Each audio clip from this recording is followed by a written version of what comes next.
So I'm sure you've heard by now. A lot of people are talking about it. It's all been all over the news. It's been all over social media that R. Kelly was arrested Thursday in Chicago on new federal charges alleging child pornography and obstruction of justice. Basically, they are alleging that he attempted to recover child sex tapes and he also pressured witnesses to change their stories before his last trial. If you recall, that whole thing with the P tape. Well, they are saying that he pressured those people, he paid those people off to basically say that that wasn't their daughter. That's not news to a lot of us from Chicago, okay? We all knew that this had happened, okay? This is Sparkle's niece we're referring to. So if you're not sure which child we're talking about that particular child in which the parents said that that wasn't their daughter. I'm going to get into the parents a little later, but these are the charges that they are talking about, okay? This came back to haunt him, and I knew that it would. So anyway, he was charged in a 13-count indictment returned by a federal grand jury here in Chicago in the Northern District of Illinois. Now, he wasn't the only one charged. This rabbit hole is pretty deep. It runs pretty deep. He also charged was his former manager, Darrell McDavid, and a former employee named Milton June Brown, according to the copy of the Chicago indictment obtained by the Chicago Tribune. And that's where I'm kind of getting my news from. That's where I'm getting this indictment information from. I'm going to try to read a little bit of it so that you'll kind of understand what's going on. Basically, what it's saying is that they conspired together to pay off witnesses and to pay people for these tapes. Now, TMZ is saying that there were up to 20 sex tapes that were out there that had been out there for a while, okay? And that some of his former employees turned on him, turned state witness, turned federal witness, and turned the tapes in, okay? Now, again, I'm going to get into all of those different people. And like I said, the rabbit hole runs pretty deep here. But basically, they got him. This time, I doubt if R. Kelly is going to be able to get out of this one. Okay? Because now that the people that he once employed has turned on him, and they had the tapes, and they turned the tapes over, I think it's going to be pretty difficult for him to get out of this. And it's not like it's just Illinois we're talking about. We're talking about he's also been charged in the state of New York. I think like the Brooklyn courts or something like that. But they're basically saying that he was running this whole enterprise. It was like this whole setup, this big kind of thing that was going on, including R. Kelly. Of course, R. Kelly is the top, and he had many dozens and dozens and dozens of employees over decades who helped him basically promote himself and also engage in illegal sexual activity with minors. Okay, I'm glad that when I looked at the indictment, it is saying that he had help. I think a lot of us have been just wanting to see that, if nothing more. We know he had help, that he wasn't the only one. This does not, free him from any kind of responsibility. I have been saying from the get-go that no matter who helped him, no matter who has their hands dirty, and it is a whole lot of them, and I hope they all go down. At the end of the day, R. Kelly was at the top of the food chain in this whole enterprise. And he knew right from wrong.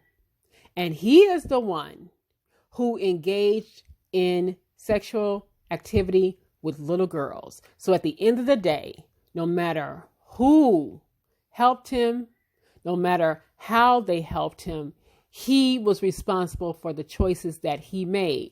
Now, like I've said, that doesn't mean that I don't think a whole bunch of people should go down, and I hope that they do, and I hope every last one of them go down. It's going to be some people that I hope go down that maybe some people aren't going to agree with me about, but I hope that they do. And so, like I said, when I look at this indictment, which again is pretty wordy, it really is pretty wordy. They basically go into how his enterprise, or I should call them enablers, kind of helped him lure young women, you know, and kind of like get them wrapped up into this life that he had, this real weird sex life that he had. He would, of course, perform at these different concerts and in different events, and all of his people, his enablers, would basically, on his behalf, invite these young girls back, you know, to his, you know, to backstage, to his rooms and stuff like that. And they would also help transport these girls across state lines. And whenever he wanted a girl, the people, again, that were around him would help him gain access to these girls. Okay. Young girls, easily manipulated in many cases. Okay. Some girls weren't necessarily young, but I'm just going to focus on the underage girls here. I'm not going to refer to the women, so-called the grown-ups, but pretty much the underage girls that he was, you know, engaging with. And once they got caught up, it was hard for them to kind of get out of it. And, you know, of course, we've heard over the years how he would have all of these like archaic rules, like they had to call him daddy, but that's not news to us. We already knew that kind of stuff. All right.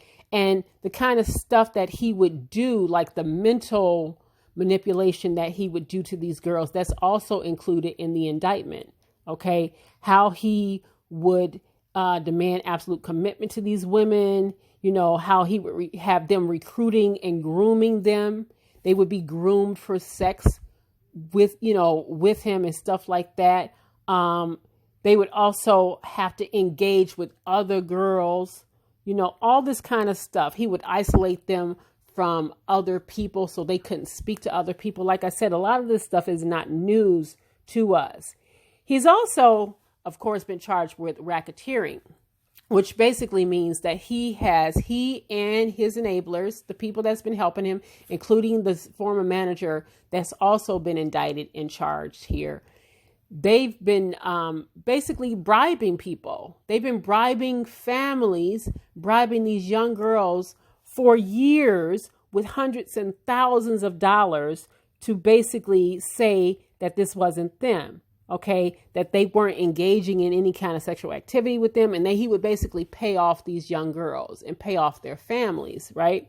And so one of the things, of course, one of the biggest parts of the racketeering or the indictment is leading back to this whole thing with the young girl in the tape, the infamous tape that we all know about. Now, that is Sparkle's niece, and Sparkle identified her niece in the tape. The problem here, and the reason why R. Kelly got acquitted, is because the girl's father and mother said that was not their child. The girl said it wasn't her. All of us back here in the Chi knew it was the girl. Those who lived in Oak Park and lived around the neighborhood in which she lived and knew the middle school in which she went to said, hell yeah, that's her. But again, if she says it's not her, what can you do? Now, at the end of the day, the papers, the indictment is saying that he paid off that family to say it wasn't her. Now, that's not news to us. A lot of us already knew that's not shocking that he paid that family off to say that it wasn't that girl, or to basically say that's not their daughter. That's not shocking. What's shocking to me, I'll say this, is that I don't see an indictment for the father. If this father knowingly lied to the grand jury by saying that wasn't his daughter, knowing that was his daughter, then I feel that more charges should be on the way. My guess is that a lot of people, by turning on R. Kelly have received some kind of immunity so that they either get a lesser charge or they're not charged at all. Me personally, I don't like that. Okay. I feel that for years, a couple of decades now, people knew that these tapes were out here. They knew, some of them even had possession of these tapes, and they have been holding on to them, not necessarily out of loyalty for R. Kelly. Some of them were truly loyal to him, but mostly because of what they could gain from R. Kelly. And the papers, the indictment papers, kind of go into that. They allude to that the reason why most of these people were even loyal to him in the first place is because of what it benefited them. You know, as long as they were rolling with R. Kelly, they were benefiting from his celebrity status. They could, you know, they were part of his entourage. They went where he went. They got to hobnob with celebrities because of who he was. You know, they benefited in the wealth. They were bringing in a lot of money when he was at the top of his game. You know, I believe I can fly type of game. They were benefiting from that. So even though they knew that he was out here having sex with young girls, taping himself having sex with young girls, they kept the tapes for one or two reasons. Okay. No, they could either, I don't know, maybe blackmail him by keeping the tape, knowing that one day they would use it to either, you know, extort him, or, you know, the day would come where they would, you know, try to get themselves out of this situation. Because let's be clear, all of them are guilty. Every last person that had that tape, that knew that tape existed and did nothing about it. And again, the indictment says there are 20 tapes here. There are many, many, many tapes of him engaging in sex with several minors. Okay. And the indictment lists a lot of years and a lot of different young girls that he had been engaging in. It wasn't just one girl. It's not just the girl from the P tape. We are talking lots of different girls. And he also gave these girls an incurable disease. Okay. All of that is in the indictment. And like I said, please don't come to me, P Hive, trying to take up for what's going on here. I still am a bit baffled by people who, even after reading this indictment, there are people, the P Hive, I call them, that are still going to try to justify what he did. And as I've stated, this rabbit hole is pretty deep. And all I'm trying to say to you is, listen, the truth remains here. R. Kelly is responsible for his choices, but he was not in it alone. And like, I'm glad for once, I feel like for once, it is not just him going down for this. Now, the dude that was helping him, his former manager, all right, that white dude is turning on dude. He's turning on R. Kelly. You know, he gonna sing like a canary. And guess what? I hope he does sing. You know why I hope he sings? Because I hope he start naming names. What does he have to lose by naming other people that was helping? And I know a lot of y'all don't like Tasha K, but Tasha K, I think, did a pretty damn good job when it came to naming names and putting a whole lot of people on blast. Whether you like her or not, she was putting a whole lot of people on blast that had been helping R. Kelly along the way. And that includes it's not just men. It was a bunch of female handlers that were handling these girls. Now, I have a feeling that some of these women probably got immunity, but I wish that they hadn't. Okay. I bet you any kind of money, I'd be willing to bet that some of these women are the very people that were turning over tapes. Some of these women were the ones that were running and singing to the feds about, you know, what R. Kelly did. He did this, he did that. When all along, they're the ones that were handling the trafficking, I think. R. Kelly, if people keep saying he's illiterate, he can't read and he can't write, that man went out here, scheduling plane flights and all this other stuff and arranging hotel rooms and accommodations. I doubt he was doing any of that. This man act like he didn't even know how much money he had in the bank. So, he wasn't really handling any of that kind of business. He had a lot of handlers to do that. And like I said, I hope they all go down for it. I think they all should go down for it. And for the record, I also feel that a lot of these parents need to go down too. Again, the girl who got peed on, her parents, her father, matter of fact, was, I believe, a guitarist for R. Kelly. And he went on to also play guitar or bass or something like that for other musicians. All right. He was making a nice living even after the whole R. Kelly thing. He should go down for lying to the grand jury about the fact that that wasn't even his daughter. How dare you take money to say that that wasn't your daughter who got peed on? He basically sold his daughter. Sparkle said that was her niece. Sparkle said it. And again, they took the money from R. Kelly and said it wasn't. So they lied to the grand jury. So I think that this girl's parents should go to jail. I don't think the girl should go to jail because she was underage at the time. Her parents made the decision to do what they did. Her parents made the decision to lie to the grand jury and say it wasn't her. And a whole lot of parents took money from R. Kelly. If you look at the indictment, and all you got to do is Google it. The whole indictment it's a lot of reading. It's about 20 something pages long. It's a lot of it. But R. Kelly paid out a whole lot of money. And I'm talking a lot of money to a whole lot of underage girls. And I ain't never seen no 13-year-old girl at the, at the currency exchange trying to cash a $100,000 check. You feel me? So that means that parents were involved in taking the money and cashing the checks, which means they knew very well that this man was messing with their daughter. Now, that doesn't mean I don't think people should be paid for their pain and their suffering and stuff like that. But the truth of the matter is, they got paid over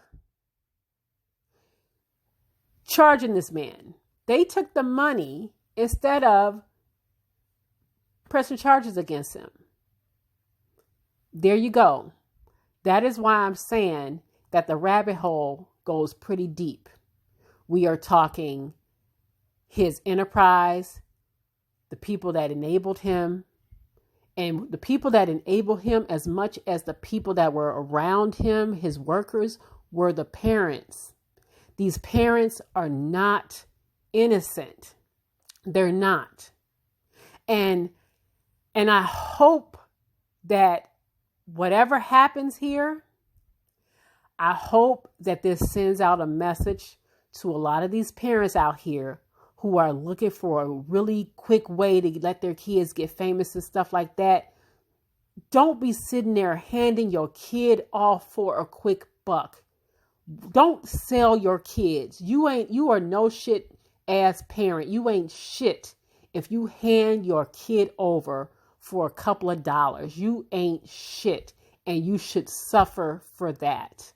These girls, I know a lot of people want to think that these little girls are fast and they shouldn't have done this and just constantly want to blame the girls for this, when ultimately there were the adults. The adults should have made the right decisions here, starting with the adult at the top, and that is R. Kelly. R. Kelly was the grown-up here. He was the man in charge. I know that he's a sick man, and I, for once, agree that this is a sick man. And the reason why I can tell that this is a sick ass man is because I know that he was molested at a young age. I know that. But that don't mean all people that were molested at a young age go on to molest other people. But in the case of this man right here, people knew that he was sick. He's a very sick man. And you know why I know he's so sick? It's because even after he skated with the acquittal from that P tape, you would think that he would just sail off into the sunset and leave little girls alone. But you know what he did? He started messing with them again. That lets me know that this man has an illness. He is sick and he is twisted. But the people around him, instead of getting this man some help and not helping him by going and grabbing little girls for his pleasure, they felt like, they wanted to be on the gravy train. He's out here making money. If he's making money, I'm making money. So I'll overlook the fact that he did this. He peed on the little girl. I'll overlook the fact that he did marry Aaliyah and got her pregnant. I'll overlook all of that because he's keeping me paid. But now that the money has run out and R. Kelly ain't got no money no more, now that he's broke, now they want to turn state. Now they want to, snitch, and they want to get granted immunity, even though they sat here and allowed dozens of girls to be abused by him. I mean, none of these people are innocent. None of them. That's why for once, I just wish that immunity wasn't an option.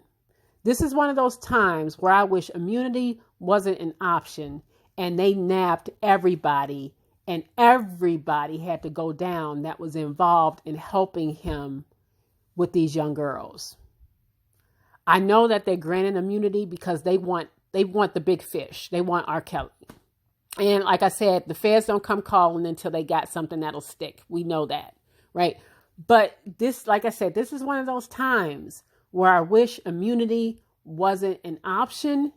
And I wish that everybody that was involved in helping him at any point in the last 30 years or so will go down with him. Like I said, his former manager, he gonna sing like a bird. He gonna sing like a bird. And I hope when he sings, I hope a whole lot of names start coming out.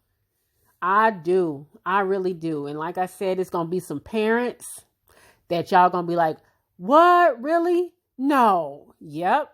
It's going to be some parents that's going to get indicted. And I hope the hell they do. They all need to rot for what has happened over the course of 2-3 decades. They do. They deserve it. They absolutely all deserve to go down. They do. Now, some people have been wondering, where are these girls that were living with him? I can't think of the girl's name. Joycelyn and the other girl, Azriel. They're wondering where they are. I don't know. I saw a report saying that they were evicted from their Trump Tower apartment. Then there was another report that said that was a lie. Those girls were not kicked out of that apartment. I don't know where they are. I hope they're fine. Just because he's gone doesn't mean that those girls are going back to their parents, but that's a whole different video. Okay. I still feel a little shaky about looking at Joycelyn's parents. I just feel a little uneasy, and I feel like, that's a little staged to me, but I'm just going to kind of reserve my thoughts on that for another time. And we're going to see how this stuff plays out. But what I know for certain is that R. Kelly is not wiggling out of this. And no matter how you may feel about the fact, like I said, that he was once a victim, he was abused. That is true. But again, that doesn't mean that all molestation victims go off to molest other people. I was molested as a kid, but that doesn't mean that I go and molest other people. I know that some do. And I do wish that this man would have got the help that he needed a long time ago. But clearly, the reason why I really don't feel much pity for him, and I don't feel any actually, is because when he got off the first time, he didn't stop. He didn't stop. That just shows you how sick he is. When he got off and was acquitted with that P tape, he continued to still mess with underage girls and and engage in the same kind of behavior that got him caught up now. That's the thing about karma, whether y'all like it or not. Karma can burn slow and cook slow like a crock pot, or karma can come as quick as Amazon Prime, next day delivery. In this case, it has cooked very slow, but now it has caught up to him, and I really don't think he's going to get out of this one. And like I said, I know some people going to come and they're going to still try to justify, oh, y'all trying to take down another black man. You trying to take that? No, he took himself down by engaging in sex with little girls. Why are people sitting here? Why are these? I hate to see these older women that's sitting here trying to like defend R. Kelly when truth of the matter is R. Kelly wouldn't even look twice at you. It's your daughter. He won't. So I would suggest that you guys think long and hard about what you're defending. You can still like his music. I mean, it's kind of hard to listen to, but I'm saying the man, he's sick. And all of the stuff he's done over the years is catching up to him. And that he has nobody to blame but himself. But like I said, he ain't the only one. The rabbit hole goes pretty deep. And I'm hoping, in my opinion, I'm hoping everybody gets called out. I hope everybody go down with him. And hell, that includes Andrea too. Yep, I said it. That includes his ex-wife too. A lot of them knew what was going on. And a lot of them looked the other way for their own personal benefit. And that makes them all sick ass people. So let me know what you think about this latest indictment. And what do you think is going to happen here? That's all I got to say. And I guess stay tuned. I'm sure some more shit's going to be coming out soon, y'all. Stay tuned. See you on the next video.